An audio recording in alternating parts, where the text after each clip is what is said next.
I know.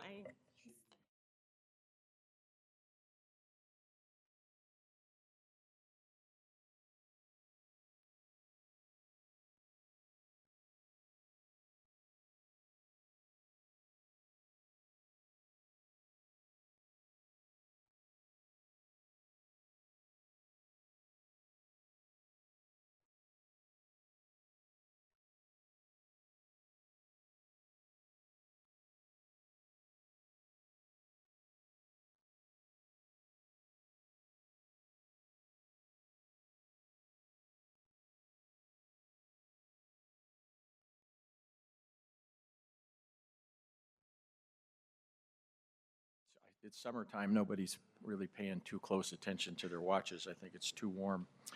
Welcome to the August 20, 2013 PDC Board of Commissioners meeting. Gina, please call the roll. Chair Andrews, Here? Commissioner Dixon, Here. Commissioner Moles, Here. Commissioner Strauss, Here. Commissioner Wilhoit, absent. Thank you.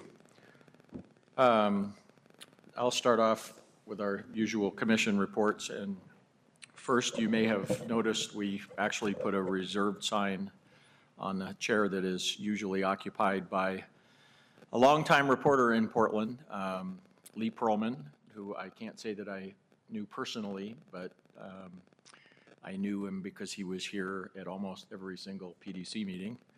And he liked to tease me a bit from time to time about what we were doing and maybe what I said, but he was a complete gentleman and always called me sir at the end of the day. So we all lament his passing, and the seat is in commemoration of him today.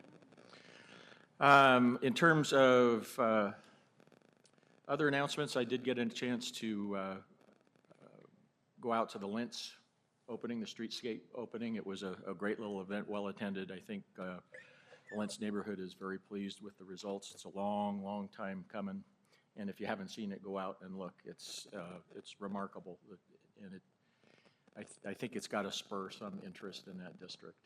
The sidewalks alone, there were sidewalks before that were like 18 inches wide in spots. I mean, they were scary to walk down Foster Road, and it looked great. We had good participation, and Commissioner Novick said it was the first ribbon that he'd ever had the opportunity to cut. It was kind of fun.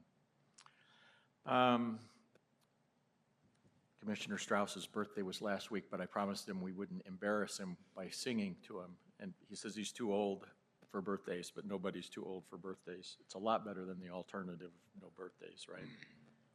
And then finally, I just wanted to shine a spotlight a little bit on the commissioner to my left, Aneshka Dixon, who doesn't really like that, but that's too bad today. We're gonna thank you. Commissioner Dixon was reappointed to the PDC board on July 3rd.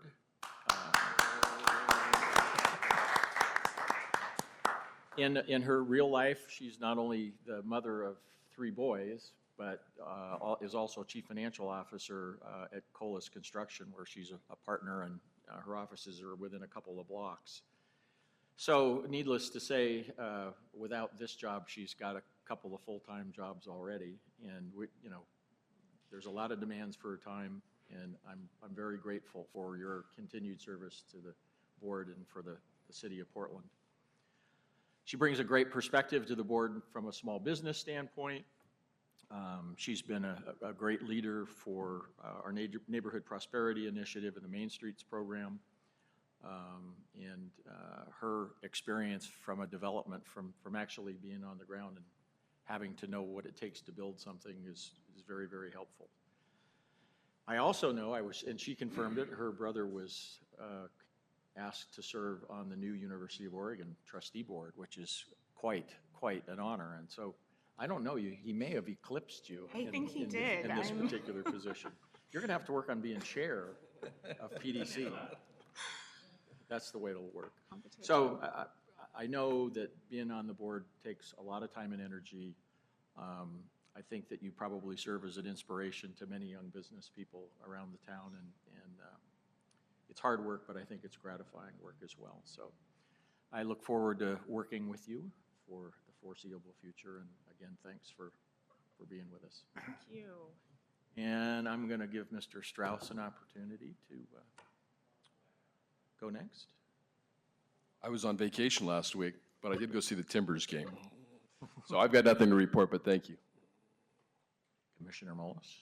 I took a couple nice, got a couple nice breaks in July as well, so I really don't have any extracurricular activities to report on. Right. Commissioner Dixon. I guess the spotlight then goes back to me. And I mentioned yesterday that I think when, you are a public servant, you tend to not want to brag about yourself and you just want to do your work and not really have to be acknowledged for it. So since I am not a public official and I don't have all prepared speeches, I thought I would just kind of write down some of my reflections to what the last 3 years have been like for me and what it means for me for the next 3 years. Because I'm so busy and there's so much going on in my life, it's hard for me to really have the chance to reflect on a lot of what I do. It just happens, and then later I would look back and I'm like, oh, wow, I did actually do something during that time period.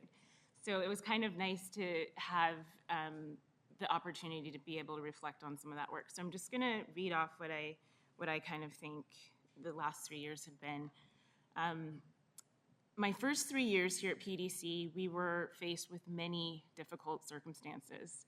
And as a board member, I remember some of the first meetings that we had and just thinking, oh my gosh, what did I get into? There's just so much going on here. And it was just one level of trauma and stress after another, especially when we had to have our first layoffs. And that was really challenging for me because I understand how difficult it is to, lose a position and to lose your job and what that means to staff and the morale. And so it was something that I took to heart, even though when I had to be here in front of the board, it was difficult to be able to make that case because we also had to be leaders here on our end. And I think that's part of what I've really appreciated is the wonderful leadership I've worked with these fine gentlemen around me. I would not have been able to do it without all of them, and their support and making me feel like a part of the team is definitely why I was able to kind of continue on and do this next term. For me, I think that the good work is especially important in the neighborhoods and in small business development. And through our policies of equity and sustainability, which are near and dear to my heart, this agency, we must be the leaders in regards to equity, because this is how we give back the most to ensuring that we are all getting a fair chance. We must push ourselves to work and to do more in regards to achieving those goals in order for our city to stand out from the rest. I just cannot stress how important that is. And that's what my position here and what I hope to bring in the next 3 years, just that continuous look at equity and how important it is. And it's something that benefits all people. It's not just one class of people. I'm really honored to be reappointed by Mayor Hales and the City Council to a second term. I thank Chair Andrews and his wonderful leadership in this organization and my fellow commissioners for their contributions to this work and including me as part of their team, as well as the strong leadership of Patrick Quinton, who has done so much in such a short amount of time in regards to pushing the mission of this agency forward. Being a lifetime Portlander, I appreciate the opportunity to serve in a leadership position with an agency that makes a real difference in the lives of Portlanders and residents every day. I'm not gonna lie, I had reservations about a second term on this board, and when I met with Mayor Hills about the reappointment, I talked to him. One of the key items that we discussed was my ability to juggle managing a business and a family and young boys that have many demands as they're in school now, as well as, like my husband says, lastly, being a wife.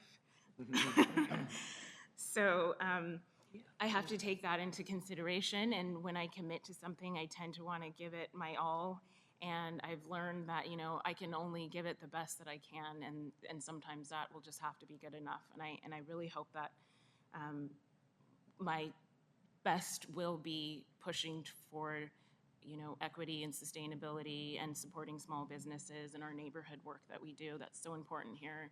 And so I just, I don't want to go on and on. I already feel like the spotlight has been on too long, but I'm proud of the projects we've completed. I'm proud of the partnerships that we've forged and the initiatives that we've addressed during some really difficult economic conditions.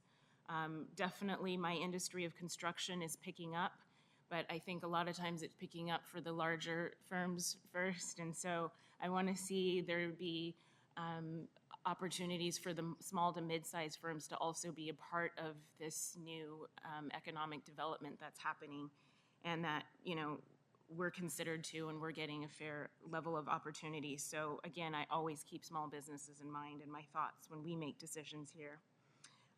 Portland is a city where greater than 90% of businesses are small businesses, so it is extremely important for PDC to continue to provide support for neighborhood business development and to support programs that benefit small businesses throughout the city.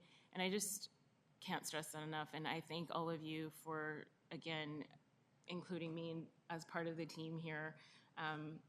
I'll be sad when anyone that, I've been with does decide to not be on this board, because I think it's been a really amazing, dynamic board. We all bring a really unique perspective to the board and to the agency. And so I thank all of you guys, because I wouldn't be able to do anything without all of you. So thanks.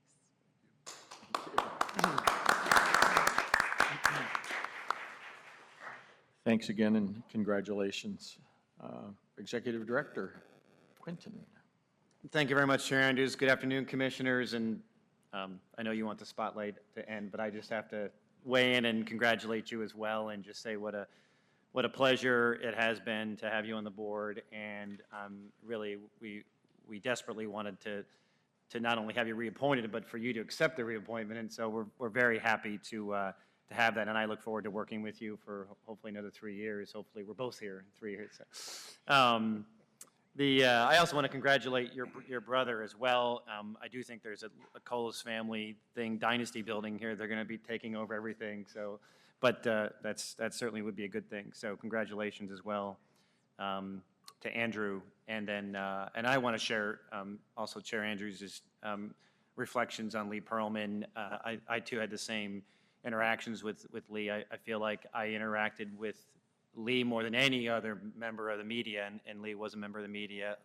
So many different community newspapers he wrote for, and so many community meetings that I would show up, and there'd be 10 people in the room, and there would be Lee, and it was all over the city. And so truly, he was dedicated to his job and to covering community events for Portland. But I also remember the most recent time I saw him was at the Dawson Park summer concert, and he was a resident. He's a resident of the Boise Elliott neighborhood, and he came up to me again, and he said, "This is my neighborhood." So he wasn't there as a reporter. He was there as a neighborhood resident, and he was very proud, and he was very happy to know that we were making the contribution that we're going to be making at Dawson Park. So we're definitely going to miss Lee, and hopefully others will follow his example and continue to cover the little stories that make up of so much of what goes on in this city. So, and I really appreciate Chair Andrews initiating the honor to keep Lee's chair vacant. It has been a while since we last met, so hopefully you'll indulge me with the little extra long list. But it has, even though it's been the summer, we actually do continue to try and get things done. And the first one, as I mentioned, Dawson Park is at the top of the list. We've just issued a notice of intent to award a contract on that park, and I think everybody knows the significance of Dawson Park. I just mentioned it. It was important to people like Lee, but it's one of the most historic parks in our city, and we feel honored to be able to make a significant investment in that park, and we wanted to make sure that the process by which that construction project was managed and staffed reflected the makeup of the community and the values of the city. And so we kept control over that contracting process and the management of that. And so as a result, we're able to issue a notice of intent to award to R&R General Contractors, which is a certified minority firm. They served as the contractor for the Fields Park in the Pearl District, which is another one of the parks that we funded and had an outstanding record on in terms of minority contractors on that project as well. Right now, based on the proposal that they've submitted, we are projecting MBE participation of 89% on the construction work on that project. So I'm sure, well, we're really, I mean, this is why we manage the process this way, but we should clap when it's all done and we make sure that we actually achieve that. And then we also took the extra step of hiring a project manager outside of PDC, an African-American woman who grew up in the neighborhood, grew up going to Dawson Park.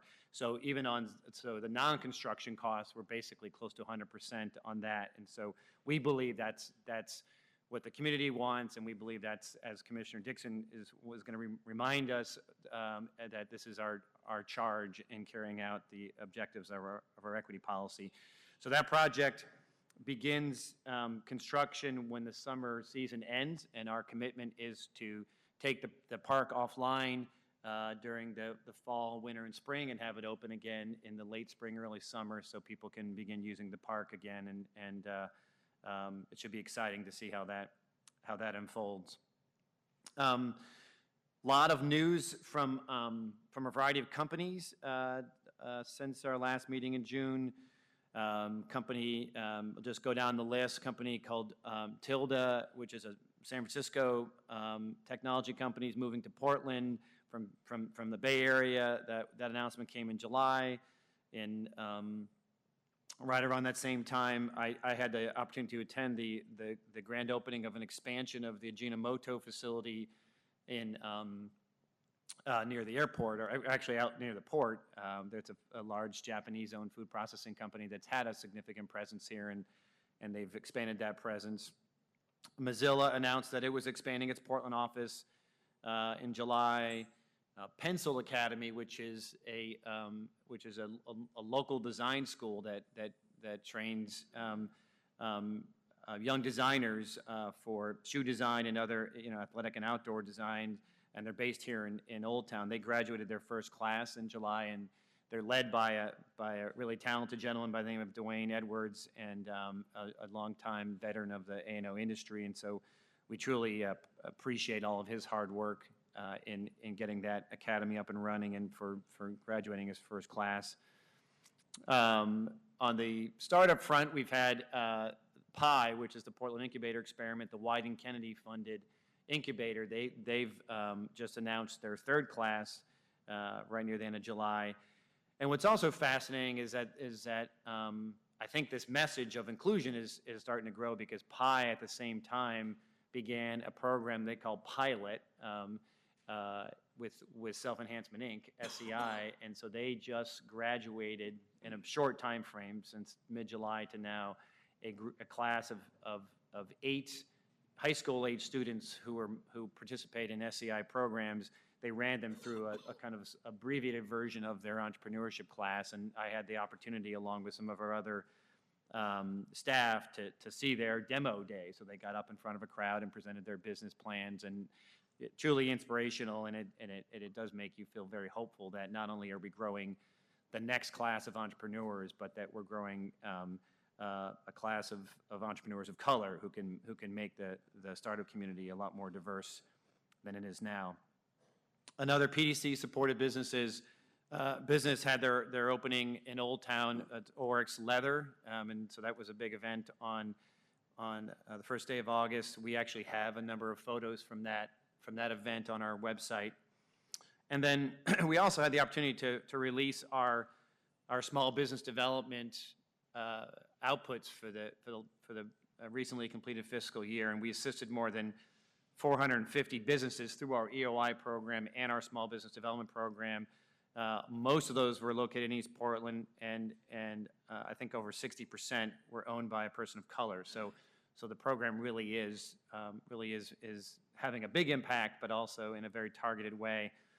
And so since I have the microphone, I can't resist the opportunity then to comment publicly on the editorial that was in the Oregonian this Sunday, with regard to a single company that chose to move from Portland to Beaverton because of the impact of our the city's taxes on them. And while we don't like to lose any companies and we certainly want to make sure this is a healthy business climate, I think the conclusions that were drawn in that editorial aren't supported by the facts, what we see every day in terms of the companies that are starting and growing here, and both the companies that get the headlines, but also the 450 small businesses that are thriving here in Portland. So we'll continue to help grow the economy despite the kind of the tendency of the media to kind of single out the negative side of things.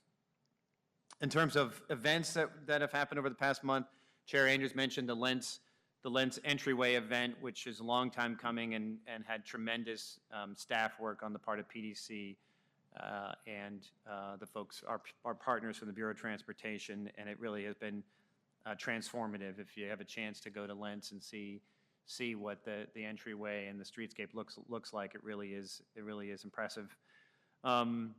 I participated in a manufacturing roundtable conversation primarily with business owners in the middle of July that was sponsored by the Portland Business Journal, and had an opportunity to actually get a lot of feedback. I didn't do much talking. I listened to a lot of feedback from local manufacturers who are finding some challenges in the current climate to grow, and so it's obviously there's work to be done on that end.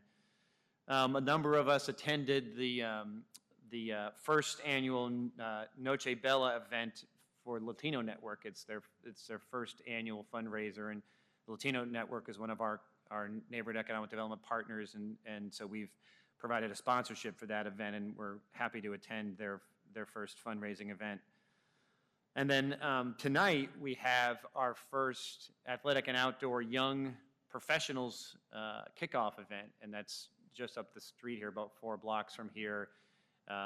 This is a group that's come together really on their own. We've been helping facilitate interactions among athletic and outdoor industry professionals, and there's a subgroup that have emerged of younger professionals who want to find ways to network and interact, and so they've really taken the lead on this. And so tonight's kickoff event, which they're letting me go to, even though I don't qualify as a young professional anymore, is going to be the Spain speaker is Jeremy Moon, who is the founder and CEO of Icebreaker. So he's based in Wellington, New Zealand. He's here for an Icebreaker corporate event, and he's agreed to present tonight. So I'm looking forward to introducing him tonight at that event. And then we're sponsoring something called Tech Fest Northwest, the first week of September 6th through the 8th, which is a technology event that's associated with Music Fest Northwest, which is a growing annual music festival. And we've seen this work elsewhere in the country where people gather around things like music festivals, and it's an opportunity to talk about entrepreneurship and technology, and to help maybe sell folks who are visiting Portland on careers here if they move to Portland.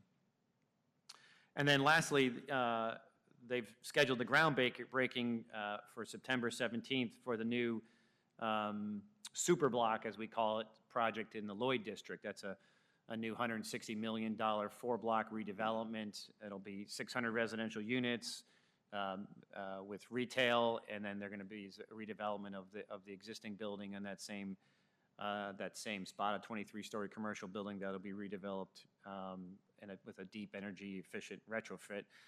So we actually haven't invested in that project, which is a good thing. It's definitely a privately funded project, but we've helped facilitate some conversations around the retrofit aspect of that. And then I know that Chair Andrews is excited about this, and it sounds like Commissioner Strauss is also a soccer fan, but we also heard that we're going to be hosting the 2014 All-Star Games. So that's a big opportunity to showcase Portland. That'll be next summer, so we can look forward to that. Just a couple of open solicitations just to put out there. We are accepting nominations for our Neighborhood Economic Development Leadership Group. We are trying to, there's about a third of the positions are open, and we're trying to bring in a new group of people onto the leadership group. Commissioner Dixon is a member of that leadership group. And part of this is to encourage representatives from Gateway and Lentz to apply. We're phasing out the URACs and those URAs and our other URAs, and we're hoping to have some permanent representation on the leadership group from folks from Gateway and Lentz. So that solicitation ends September 3rd at 5. So hopefully people can get the word out and nominate community leaders. And then we also have an RFI request for proposals on Block 8L, which is actually a parcel here in Old Town, right next to the OCOM building, right on Davis and NATO. And that's we're looking for expressions of interest for developments or offers to purchase the property, and that solicitation is open until September 30th. And then lastly, as we like to do, we want to recognize our new employees, our employees who have taken on new responsibilities. And so we have 3, and 2 of them have been hired into limited term positions, and then one is a person who's been working for us and has changed responsibilities. So the first one is Courtney Cohn, sitting here on the right. She's been hired as a budget analyst. She's working in our financial planning team with Tony Barnes, and Courtney has actually been interning with us for a while. She was an intern with us in our records management team, and then she was also an intern with our neighborhood team. Courtney has a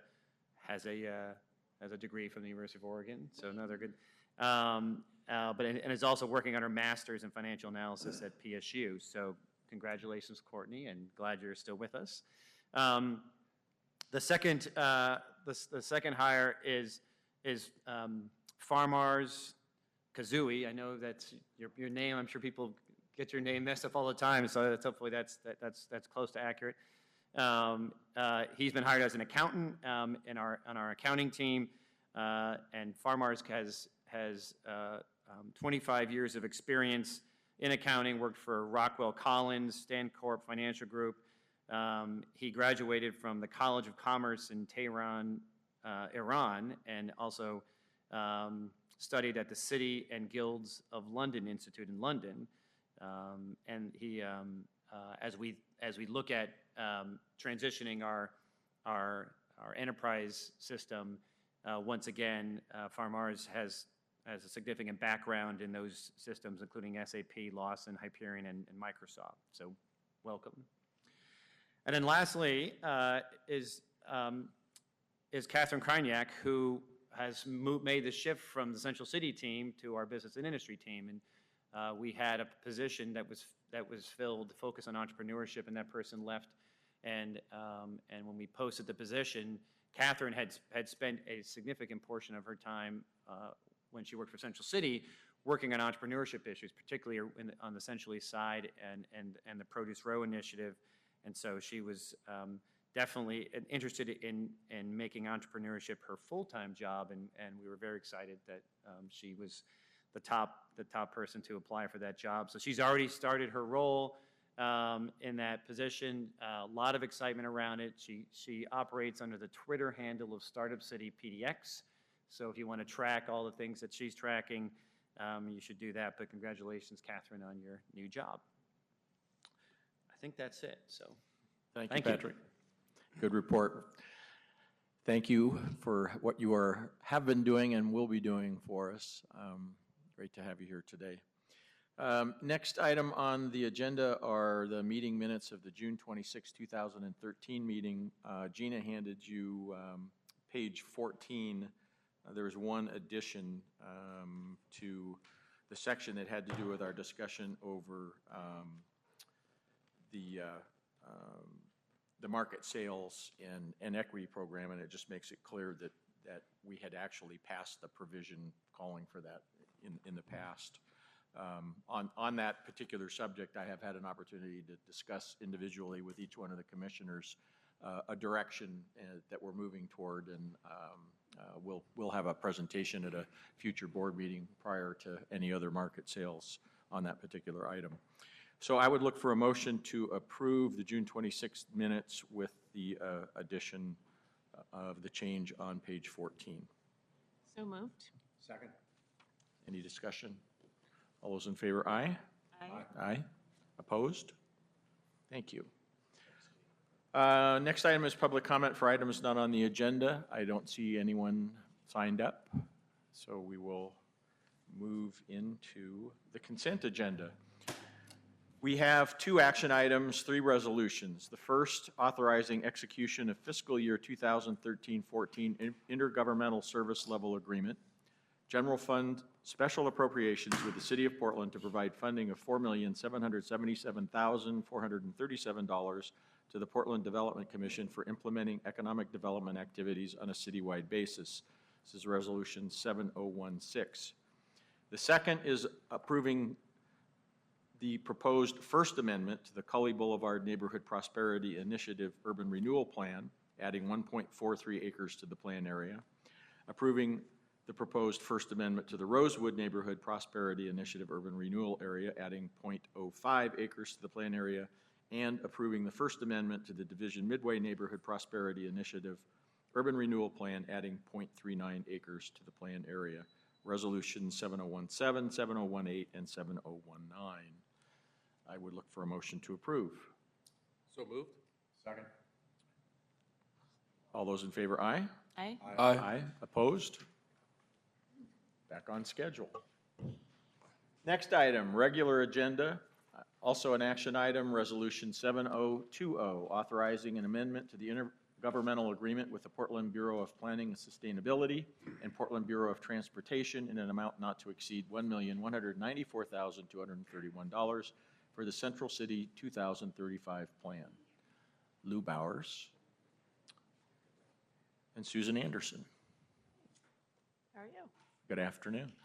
Good afternoon, Chair, Commissioners, Executive Director.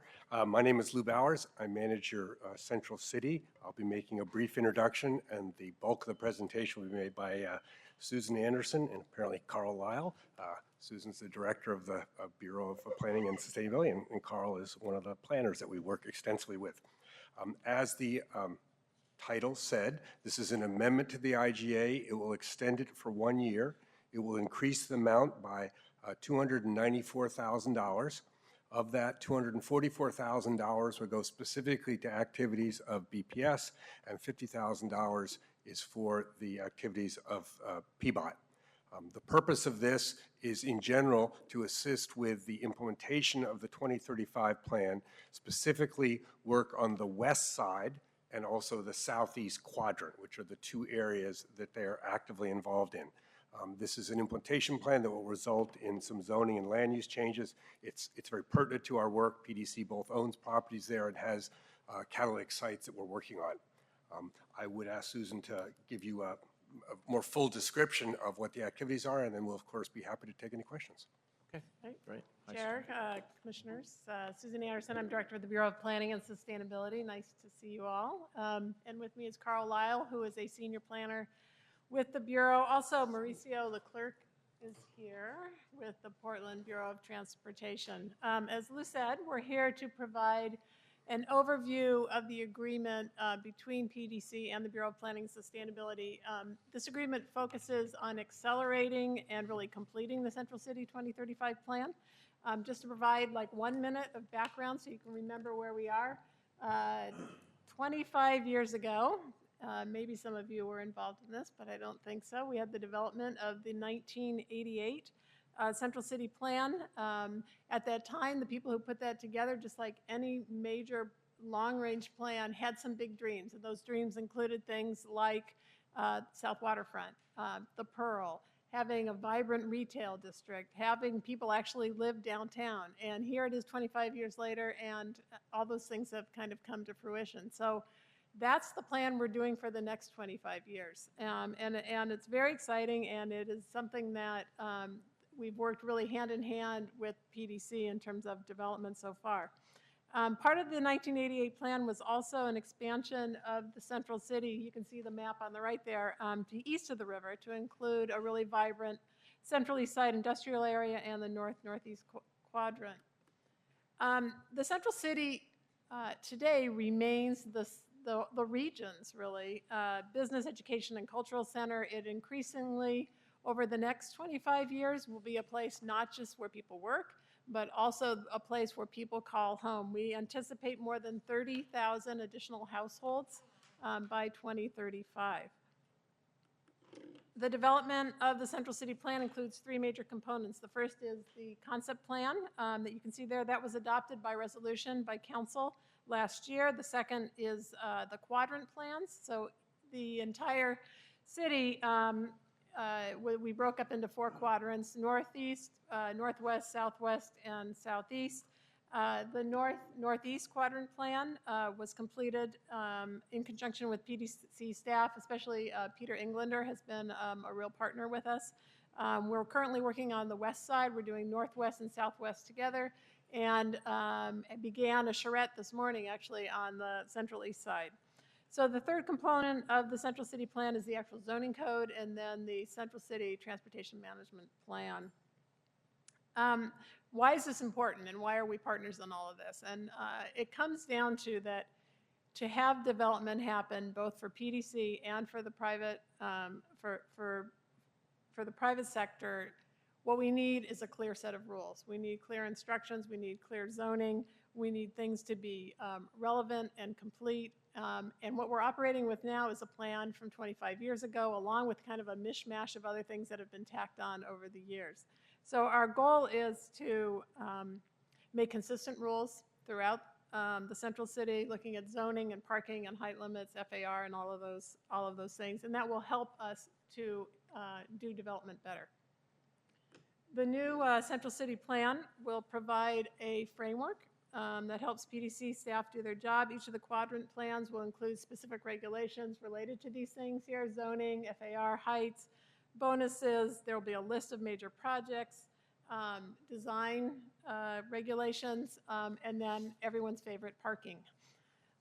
So the goal here is to push the process along quickly. The funding in this IGA is to be leveraged with significant city general funds, and also we've acquired Metro funds to work on this project. We have strong support and really insistence by the mayor that originally we were just going to work on the west side. He was very clear in his direction that he wanted us to finish both the west side and the central east side as soon as possible. So that's what we're doing. Things have been moving along swiftly.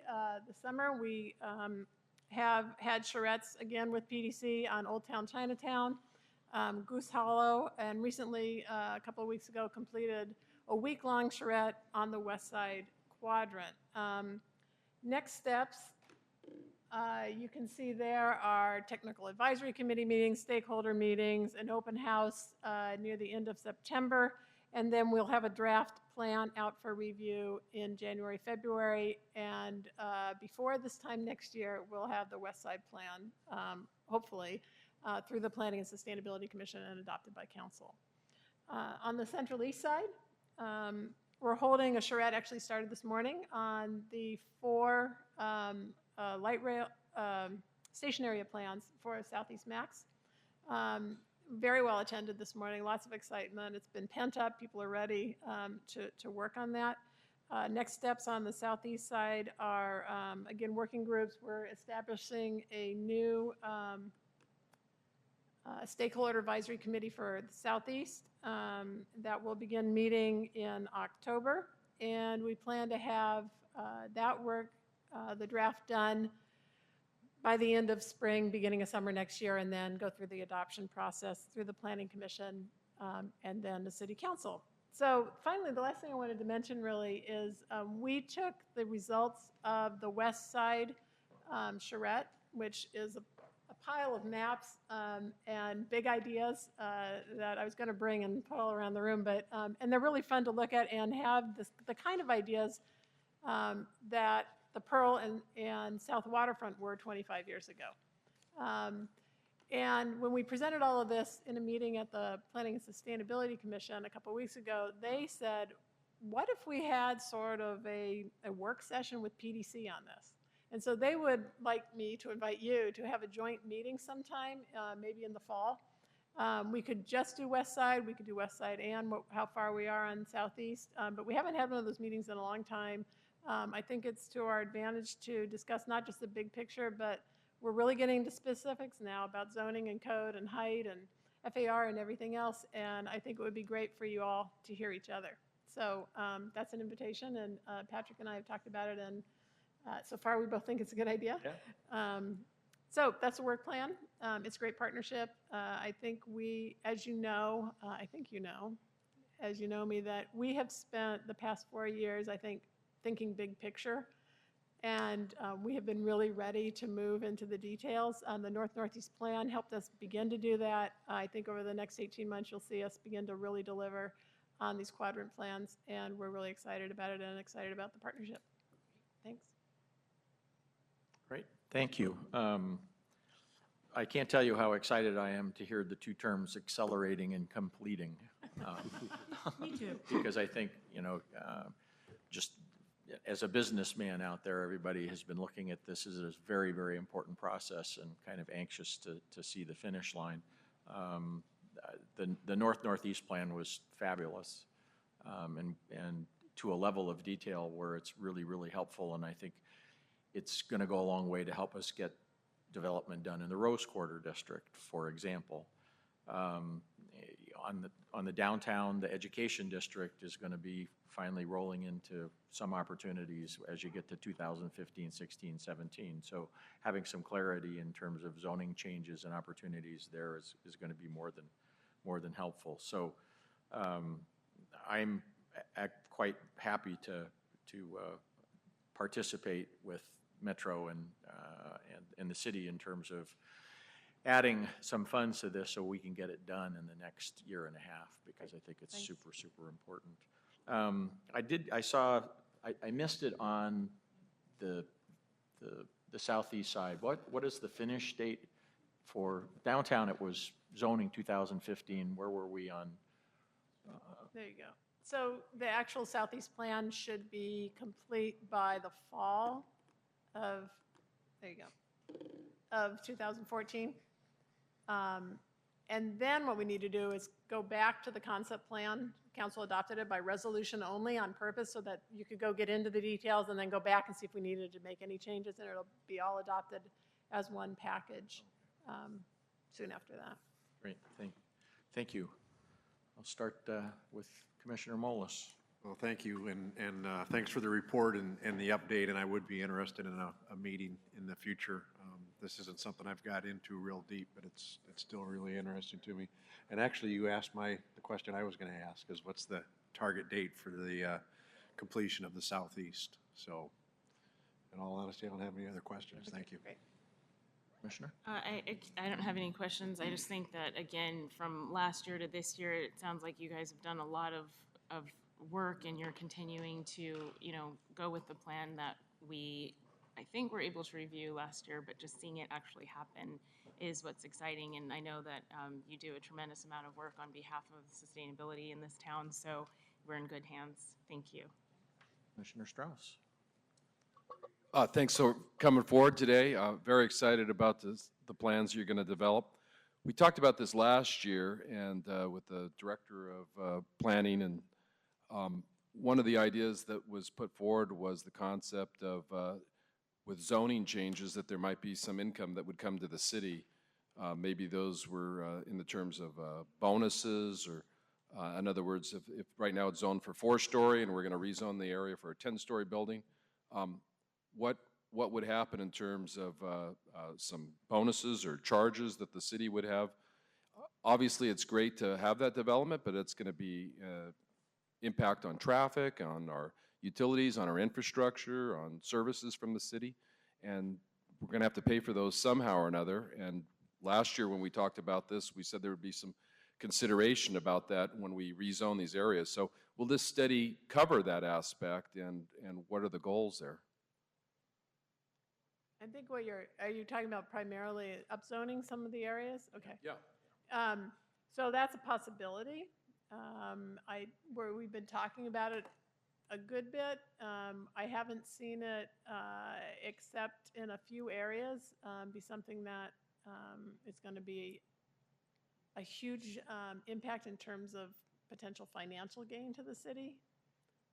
So I don't, I wasn't here, obviously, at the last meeting, but I don't see dollars rolling into the city coffers in any way because of an upzoning. It doesn't mean it's off the table, but I think it's one potential deal. And I would just add, the notion of completely rewriting the existing bonus and transfer system is absolutely part of the implementation phase of work. So between this time next year and mid-2015, when we rewrite that entire Central City Plan District part of the zoning code, we do need to look at those 18 or 19 different bonus programs and see what kind of opportunities there are to readjust those to really work on achieving the sort of key priorities that we're interested in now, rather than this incremental system that's been built over 25 years of bonuses for all kinds of different things. So, and actually any place we've talked about increasing height limits, for example, I think that might be part of what you're referring to, Commissioner. In the Northeast Quadrant, we talked about adjusting height limits a fair amount.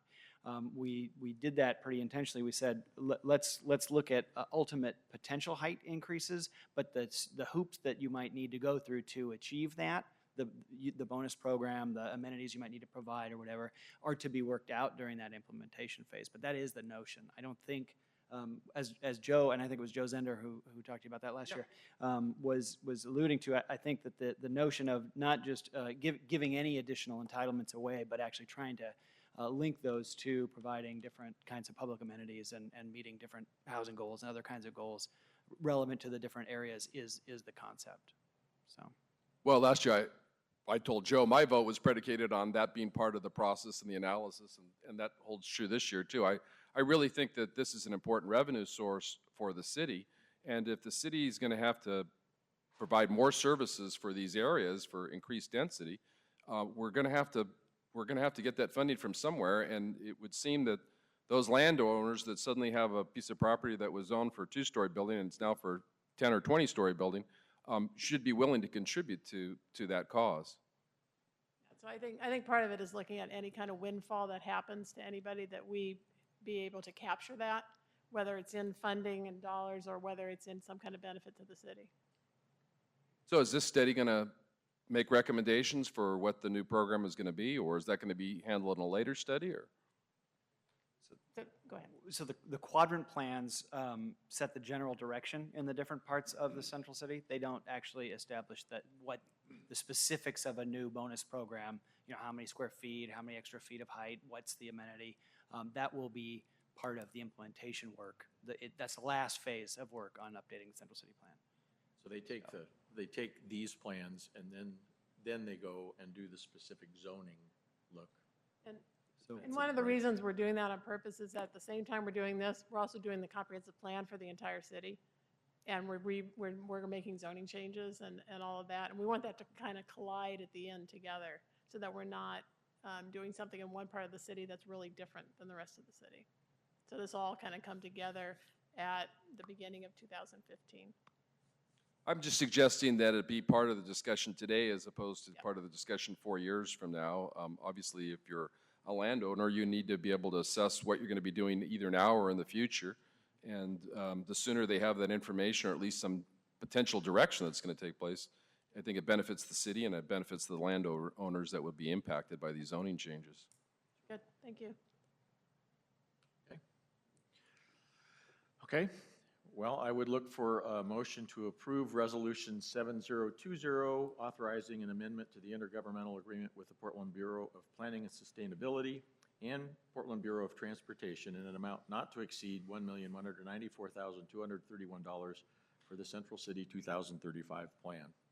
So moved. Second. Any further discussion?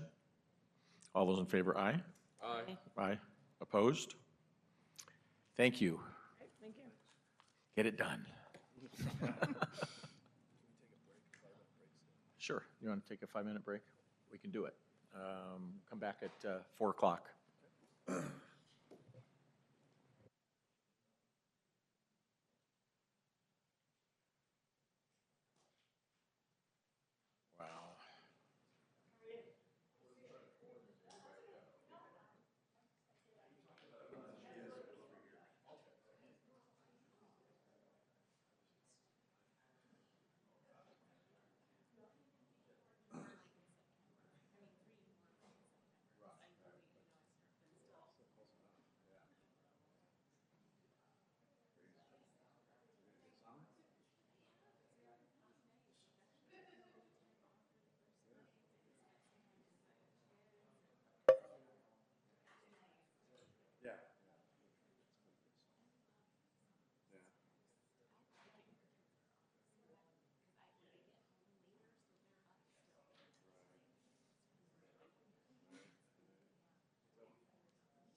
Thank you.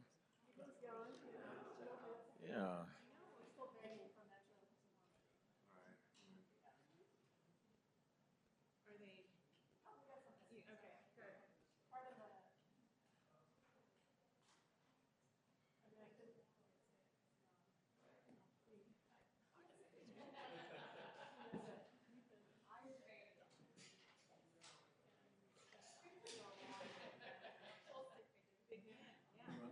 Thanks for your time. You bet. Yeah. If nothing else, just like to meet with somebody and just talk about what our plans are, may work, may not. Right. Know totally what you Yep. guys are about. I'll find the district that this is in and we'll find the right people. May work, may not, who knows? Okay. Yeah. Reach out. All right. Thanks. Good luck. You bet.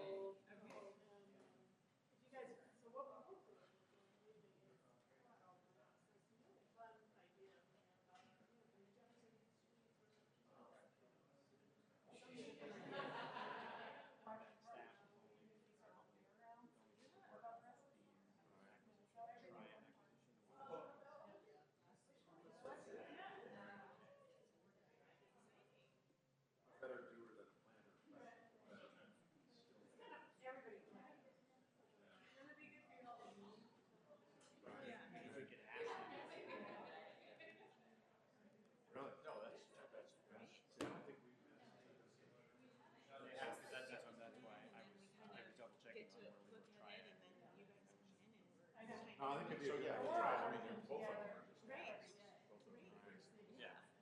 Bruce is gonna, so Yeah, Bruce so Wood's yeah, just gonna to get ask. a I mean, I think her beam is gonna. Let's look at who we are and what we do. I instructed Eric that every deal going forward is actually gonna have to be three.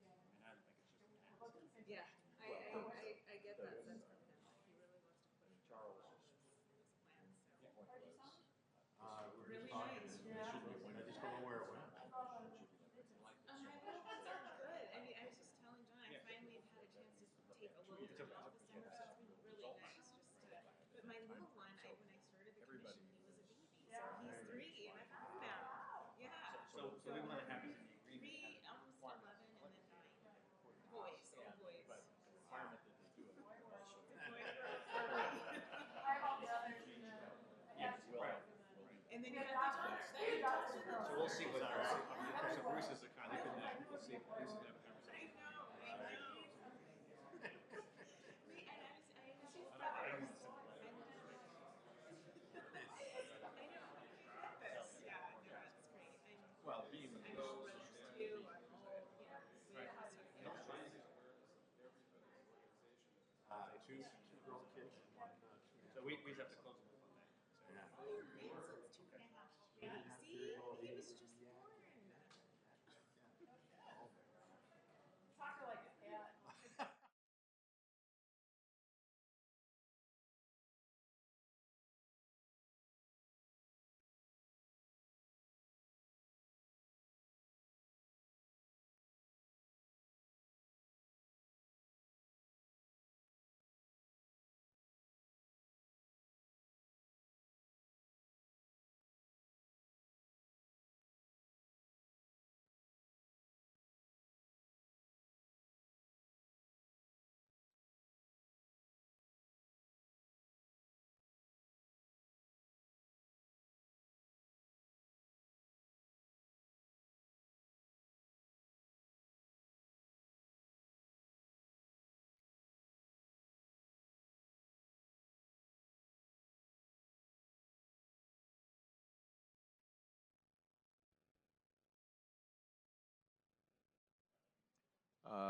The next item is also a regular agenda item, Resolution 7021, authorizing Executive Director to execute the collective bargaining agreement between the Portland Development Commission and American Federation of State, County, and Municipal Employees Council 75, Local 3769.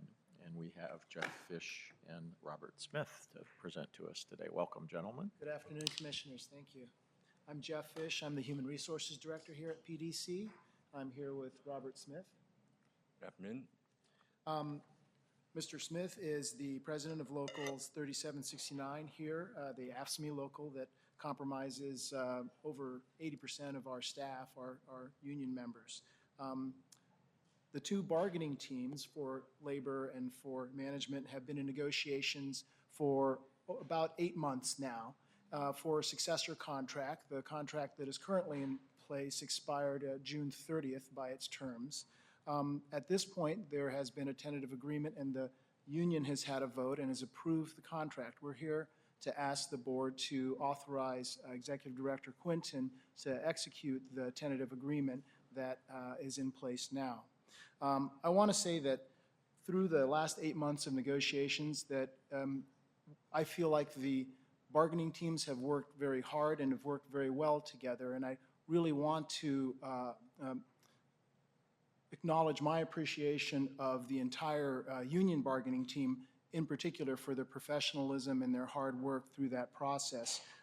Robert was, of course, on the team, and then also here today, Rhonda Vandermeer and Amy Fleck-Rossetti are with us, and Jared Wiener, who is also on the bargaining team. And I feel like there were many difficult situations and difficult discussions, but that we managed to work through them. This particular contract was framed by the need to see a substantial cost savings in personnel services and 30% cost savings as per the strategy of the board from last fiscal year to the fiscal year coming up. And so that really puts some constraints on what management was able to offer in this package. It's going to be combined with an upcoming reduction in force later this fiscal year as well. Nonetheless, that meant that we had that as well as the implementation of a compensation study, so that we were trying to adjust and did adjust the salaries of the union represented staff members to market rate. And also another highlight of this agreement is that there is a high deductible health plan that's been put into place for some additional cost savings in the agreement. So given those obstacles, I feel like the two parties have worked very hard together to come to this agreement that is before you in your packet today. Like to see if Robert has some other things to add from the union perspective on the process. I have some comments. Chair Andrews, Commissioners, Executive Director Quinton, as Jeff mentioned, my name is Robert Smith. I'm here representing ASME Local 3769. I currently serve as the president, and I was also on the negotiating team. As Jeff alluded to, over the last 8 months, we have been involved in bargaining, and I think it's been a very difficult situation for the agency and the employees that work here. With the 30% reduction as we were moving into bargaining, we were faced not only with what we knew were going to be significant staff reductions, but also concessions that in the way of benefits and wages. And I think that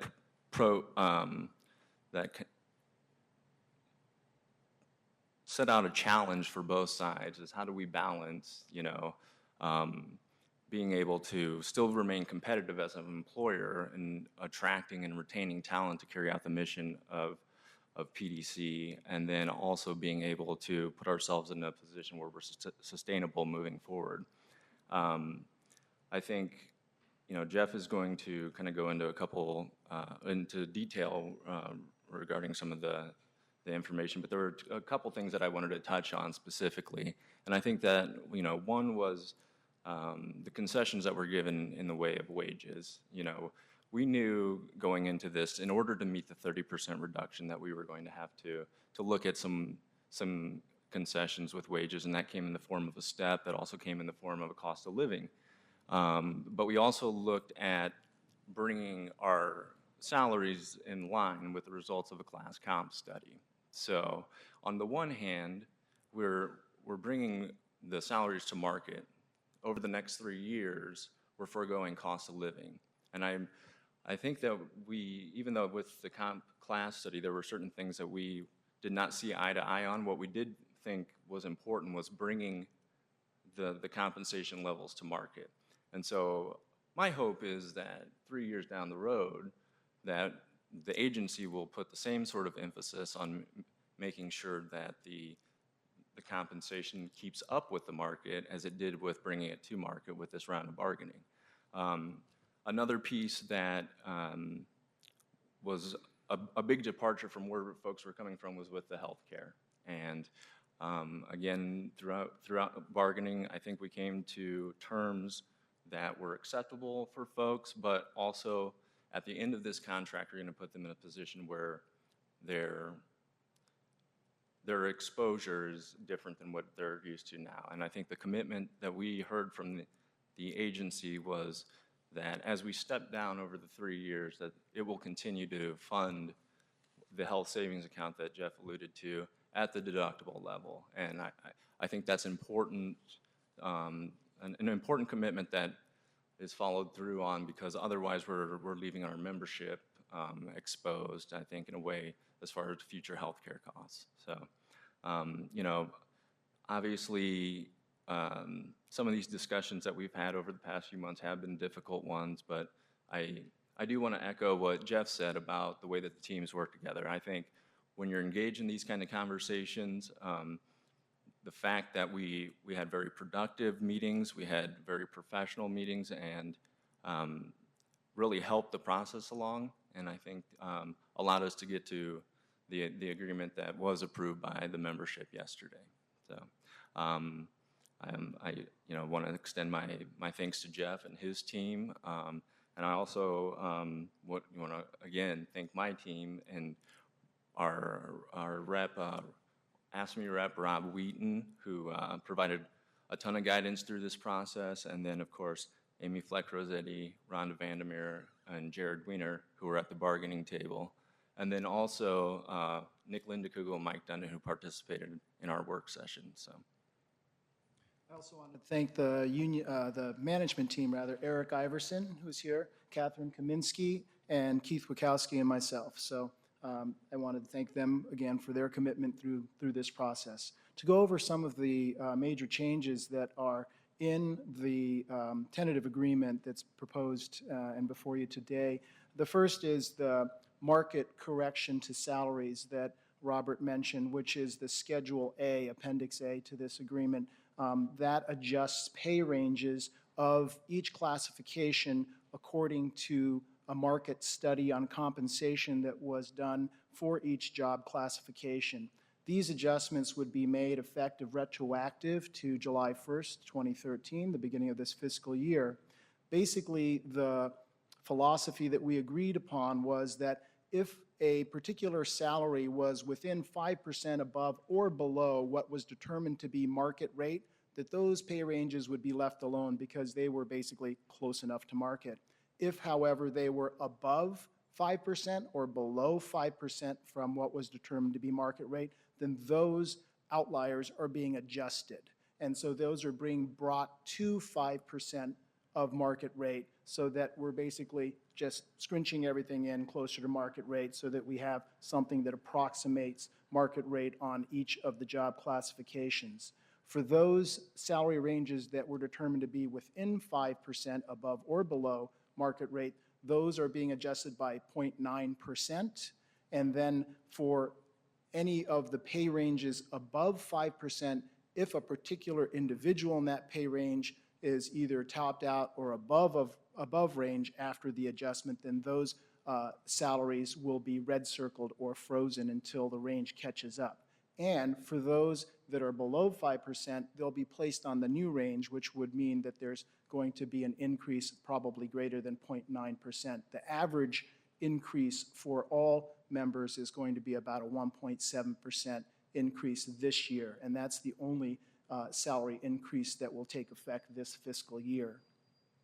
And again, no employees will receive a decrease in pay this fiscal year. So as Robert also alluded, as far as step increases go, this year there is no step increase. Step increases as they are currently in effect in the current contract at 3.5% will resume in year 2 and in year 3 of the contract. Those are merit step increases, which means that an individual needs to have a fully successful rating or better on a performance review in order to receive that step increase.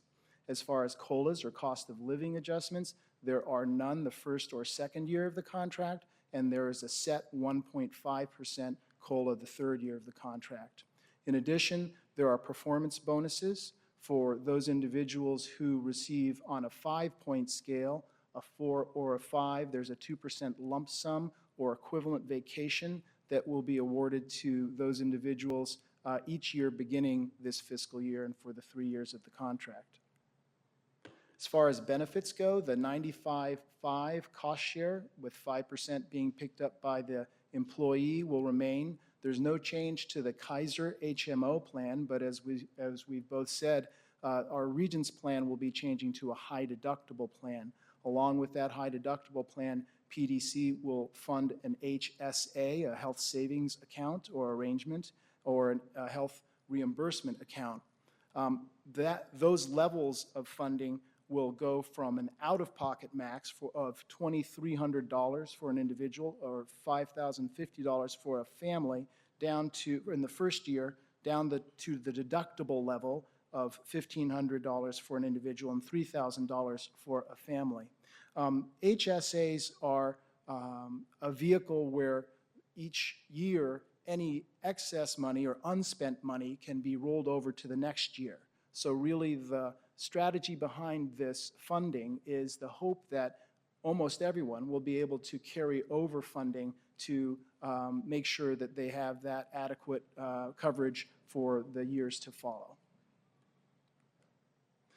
Also in vacation, accruals were increased on an average of 2 days per year, depending on the level of experience that an individual has in the organization. And there was also a change in sick leave so that employees can donate up to 24 hours of sick leave in addition to vacation, which was already allowed for another person who's on FMLA-OFLA leave. Also, there's an education fund, and that amount of $45,000 is continued in place the first year, but that goes down to reflect the organization's new size in years 2 and 3 to $30,000. However, the amount that any individual can use in that education fund has increased from $2,000 to $3,000. In the grievances section, we have streamlined some of the processes by making the timelines uniformed and a little more expedited, just trying to get some good housekeeping in place, basically. And then in the discipline area, there was a right for a 10-day paid leave, which has been changed so that paid administrative leave can be adjusted appropriately for each individual situation. Robert, do you have any other comments on any of those changes? No, I think the ones that you highlighted are the major ones that we spend a lot of time talking about, that are the ones that kind of captured the biggest departure language-wise or changes that we made to the articles in the contract. I would say there was probably, that was a third of the contract were those highlighted ones. There was probably a third of the contract where we didn't make any language changes, and then another third, which was probably the clarifying and kind of cleanups language stuff. So overall, I feel like we collaborated to come up with solutions that eventually work for both parties, that we've come up with an agreement that is fiscally responsible and puts us on a trajectory for a sustainable personnel services line item. And so we're putting that before the board and asking for your approval and for the approval for authorization for Patrick Quinton to execute that. Great. Well, thank you, gentlemen. I want to start by really thanking you and also congratulating you on getting through these difficult issues, and it's only August. It's 8 months, but that's still a pretty good record.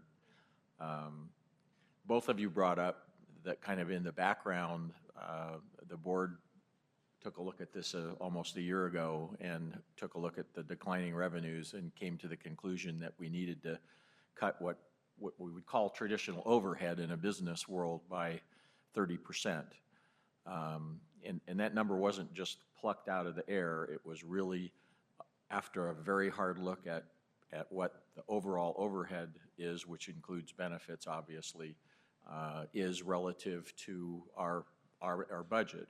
You know, the output, the amount of overhead has got to somehow relate to the output, obviously. And when I started here 5 years ago, I started in August 5 years ago, we had annual TIF revenues of over $250 million, 265 million is what sticks in my head. And we're looking at numbers in the future of 65 million.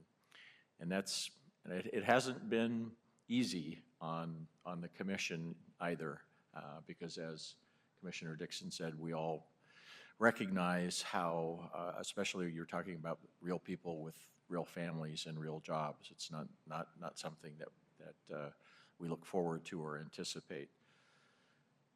As I know Patrick has presented to staff, it is our hope, and we are working with the new mayor at this point, that we can stabilize the organization basically at this level and move forward. That is our goal. I can't promise you that that's going to happen. Nobody could. But I think by taking this step, hope certainly over the next 3 years, the funding's stable enough that I don't see where we're going to have any kind of a problem. But the direction that the mayor is going to take in terms of how he sees us move forward will, in the end of the day, have some impact on that. So, anybody on either side of this probably could nitpick the details, but I think I'm sure that there was a lot of, neither side got everything that they wanted, and there was give and take. That's the way the process works. At least that's what I heard from my expert down here, Mr. Molis, who understands this a lot better than I do. So I really appreciate everyone's attitude and their willingness to really buckle down and work together to get us to where we are today. I think it's really an outstanding result. Commissioner Strauss. Well, first, what a difference this makes from when we negotiated the last contract. So the civility, the congeniality, the way you've collaborated together is really quite amazing, and we really appreciate that. I think you've reached a fair and equitable agreement. I also want to commend you on adding the merit bonus. I think that is an important incentive to really drive people to perform at the very highest levels, and I'm glad that's been added.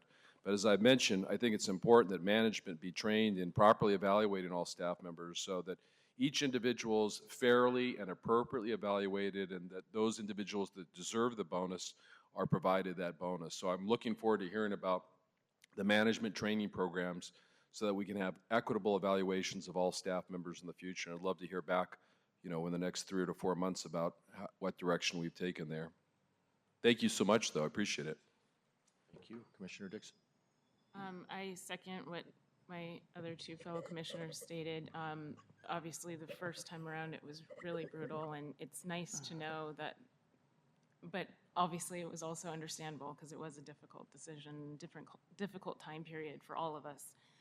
But what really stood out is the fact that it was a collaborative team working, being productive and being professional. That, to me, is how you resolve issues and problems. So to hear that and to see the outcome, even if it's 8 months, which isn't really that long to have to come up and tackle some really difficult decisions, is very impressive to me, and it sends a really positive message to how people can work in a city and get work done, even if they have different viewpoints. So I'm also looking forward to 3 years when we look back at this process and seeing how we could have done things better and what we could do to improve in the future, and what did we really learn from this process to setting the stage for future negotiations that will work as well. So thank you for all of your efforts and all the staff that have worked really hard to put this together. Commissioner Wallace? Well, again, thanks to both of you and to all of your teams.